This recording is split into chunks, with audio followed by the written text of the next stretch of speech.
Would it surprise you to learn that the federal electric vehicle tax credit actually forces average Americans to subsidize rich Californians? Well, that is just one part of the troubling story of the EV tax credit. This was enacted by Congress in 2008. A recent watchdog report is really focusing attention more on exactly who is qualifying for this credit.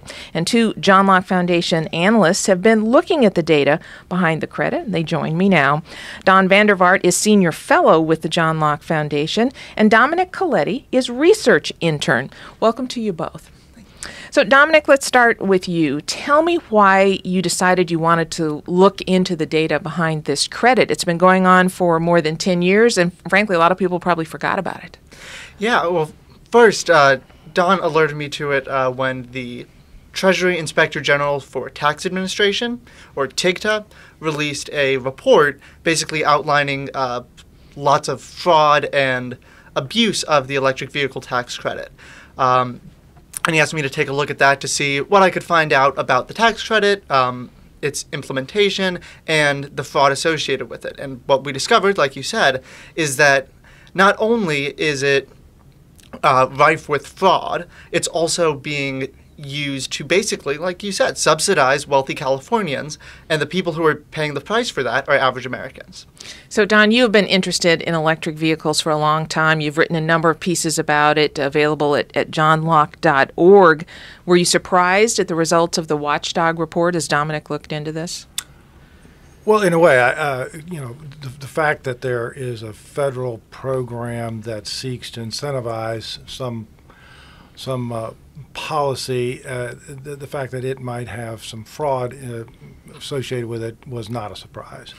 But the fact that the beneficiaries are so skewed or biased to the more to a certain economic class was surprising.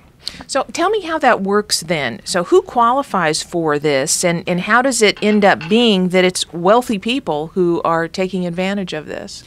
So on the individual side, what people do is when they buy an electric car, they can then on their tax return for the next year, they can claim that as a credit. And it's a big one. Yes, I believe it goes up to $8,500 is the most you can claim for a fully plug-in electric vehicle. Now, that doesn't necessarily include all cars that we might think of as electric, and it definitely doesn't include hybrids. You can't get the full tax credit for, say, your run-of-the-mill Toyota Prius. However, once people claim it, that's when people have bought an electric car, then they go ahead and claim it, and that's how you become eligible for this tax credit. And you're not necessarily fully eligible. You're eligible depending on the type of car. So a fully electric car, that's how you get the full $8,500. Something like a plug-in hybrid, you're going to get a little bit less. So how is it then that someone could buy a vehicle that maybe doesn't meet the requirements, go ahead and claim the tax credit on their tax return? Wouldn't that be flagged by the IRS?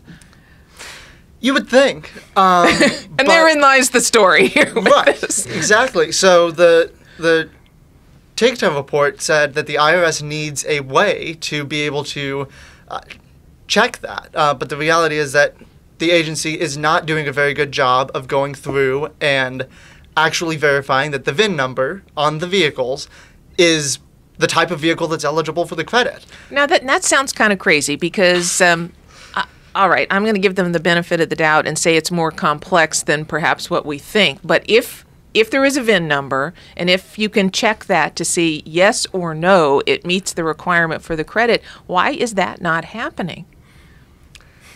I wish I could tell you. Yeah. And apparently the IRS responded to the watchdog report and said, there's really not much we can do about this? Yeah. And that's the scary part as a taxpayer to know that. So that's what's happening with fraud in the system. This issue of who is actually qualifying for the credit, who's buying electric vehicles, it turns out it's wealthy people, and the state of California has really an outsized role in this. Don, tell us about the role that California plays here. Well, the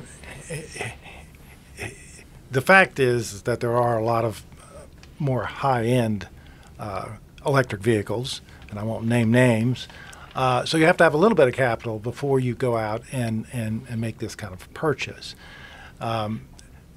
There seems to be a large number of well-to-do folks in California who are interested in buying these high-end vehicles.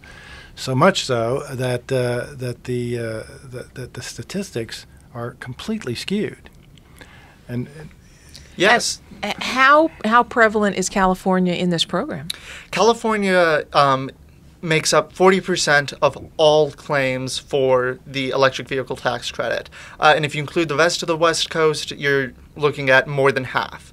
So the vast majority of the country isn't claiming this credit at all. People just aren't buying electric cars in Louisiana, for example, where under 1,000 people actually claimed this tax credit.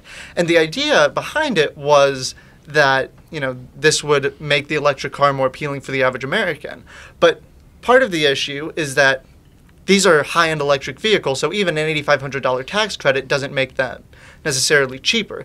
And the other issue is that even as more low-end electric vehicles have started to become available, there just isn't the infrastructure to support them in a lot of states. So it's not a practical buying decision one way or another. And really, California and some other West Coast states are the only places where it is practical to own an electric car. Because you got to plug it in. You got to charge up the battery. Exactly. And so you can't really go beyond, let's say, the West Coast with it. Here in Raleigh, you could maybe drive the car, you drive the car, plug it in at home. But you can't go too far because there just aren't that many charging stations across the East Coast. Whereas on the West Coast, you could pretty much go the entire state of California. So that's the issue on why California is outsized in the program. But Don, this was also supposed to be all about helping to save the planet, clean the environment, etc. And as it turns out, these cars really aren't having much of an impact on the environment either. Right, and that's the underlying policy question, which is, we would hope that incentives like this would be furthering a policy that makes sense. In this case, it doesn't, and we've talked about that, but even the EPA's Scientific Advisory Board recently reviewed the electric vehicle incentives program, and they pointed out these are not more efficient than other gasoline vehicles, and they don't help in terms of greenhouse gases, at least not right now, while our electricity generating system is heavily geared toward GHGs. Because you've got to charge the battery. So where does the power come from to charge the battery? It all comes from fossil fuel primarily. So you're really just shifting the emissions, and that's the flaw in the underlying policy. And we see the policy is now being implemented with fraud.